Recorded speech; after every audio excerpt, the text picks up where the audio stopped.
And joining us now is Mary Beth Iduh of Catholic Relief Services. She's a Senior Program Manager for Faith Engagement. Thank you so much for being with us. Thank you, Kevin, for having us. It's great to be here. And I know my colleagues at Catholic Relief Services have been with you before on Catholic TV. So although I personally have not, it's great to be with you. And also just thank you to the Archdiocese of Boston. There's just been such tremendous support, especially given the earthquake in Haiti recently in August. And so just the outpouring of support and generosity of the faithful. To people around the world. It's great to be of service to Catholic Relief Services. It would do so much. And, just being able to interview so many people from Catholic Relief Services and find all the things that you're doing throughout the world is incredible work. And we're going to be talking a little bit about Changing the Way We Care initiative.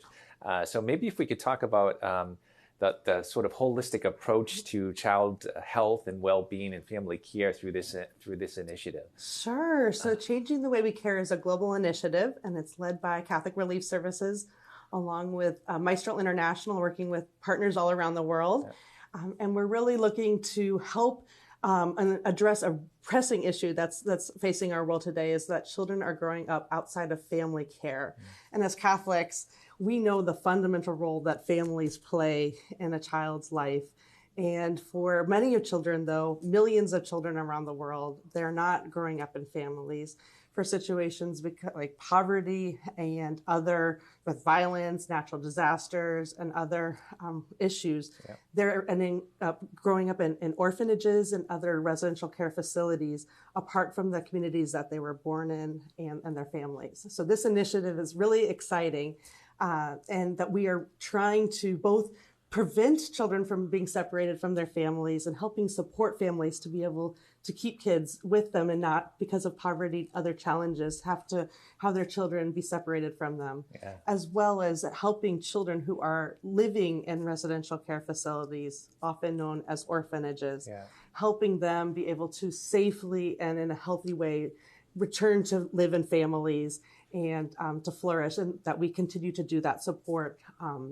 And I guess finally, just with working with residential care facilities themselves too, often there's been such a strong commitment by Catholics over the years towards caring for children, vulnerable children and families throughout the world, especially women religious. And so helping really work with those communities and those residential care facilities to be able to have children be able to return to their return to families, and also to help them transition the way that they care for women and children and families to do other ways of caring for them. And I know a lot of people hear about orphanages in other countries as well. And maybe if you could talk about the benefits of trying to get kids back with families and to stay in a family unit.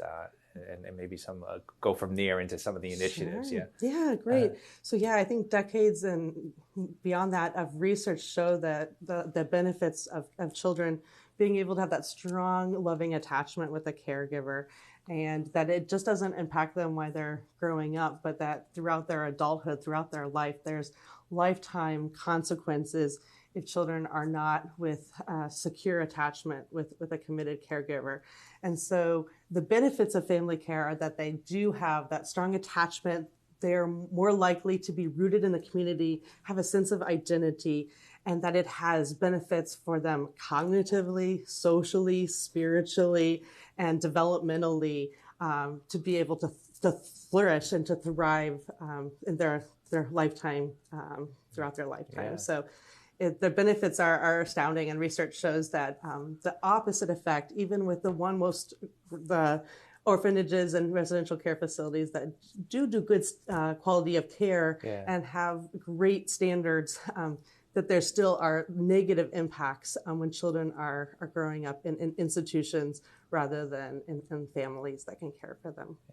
And maybe you could talk a little bit about how, working with some of your partners, how to go about doing this. It must be, an incredible task to sort of get this initiative going, and ways in which you can try to keep kids in their families or get them back to families as well. Sure. So we're both doing kind of a preventive approach as well as a responsive approach with Changing the Way We Care. And what we've decided is really to work really deeply with a few countries around the world We're focusing primarily on Kenya, Moldova, and Guatemala, as well as somewhat with Haiti and with India, and really helping them work with the residential care facilities on the ground to help do some of this transformation work itself, helping the families, helping do some of that prevention, and then also having those countries and those religious communities be able to share their learnings beyond those countries. And so it's been exciting to see that the church around the world, the global church, is taking a leadership role in this. The Catholics Care for Our Children International is a women religious-led initiative, and it is so exciting to see how religious sisters are just taking the lead and really helping kids be able to stay with their families and families flourish. So it's exciting. And part of Catholic Relief Services, what they do so well too, is being on the ground, having these relationships with people in different countries as well. And maybe if you talk about the importance of that, and maybe, there's so much red tape I'm sure is involved with all this as well. But being able to be on the ground in these countries and to be able to work with people. Definitely. I mean, I think one of the biggest strengths that's kept me at Catholic Relief Services for 14 years is just the way that we work with partners. We work with church partners and community partners and helping on the ground to be able to make things happen and to make a difference in people's lives. And so I have seen that we have provided some more technical support so that parents are better equipped and families are better equipped to raise their kids, that they have the economic resources. So we do things working with partners to help women and other people who are leading families to be able to have the skills to hold a job and have vocational training and some support that way, to have financial management and parenting classes and access that way. So there's a holistic approach. It's not just making sure that they have an economic means to be able to care for their families, but that there is a holistic support system as well.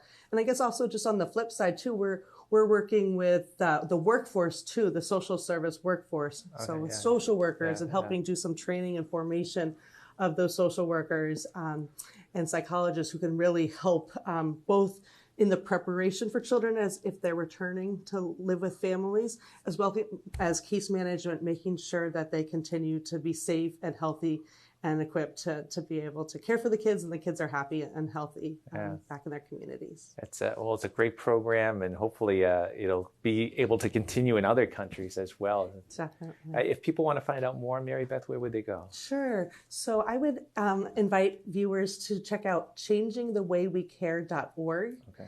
And that is our website, and it has lots of resources and information that people can learn about more and share and help spread the word. I think that's the easiest way, is changingthewaywecare.org. And to donate as well. Yes, exactly, of course. It's always great. You need some support there as well to get these great programs going. Thank you so much, Mary Beth, for being with us. Thank you, Kevin. I appreciate it.